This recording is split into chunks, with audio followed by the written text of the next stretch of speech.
So I went on family court in '88. And because my husband was still doing family law cases, and the referees handle some of those cases, and judges have to co-sign them, it was decided that I shouldn't co-sign anything so that the clerks didn't have to look to see that I was signing one of my husband's cases.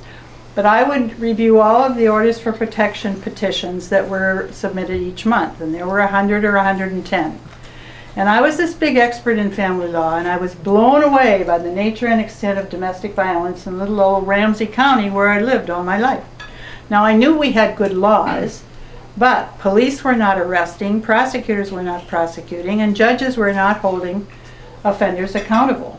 So I opened my mouth, which was very unusual.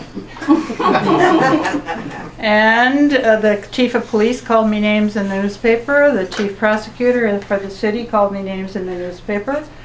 But sticks and stones will break your bones, but you know what names can do? Not much. So over the years that I was a judge, I saw many workers, many people in the city and county attorney's office, although the county attorney's office there were fewer, who really were dedicated to responding appropriately to the crimes against battered women and their children.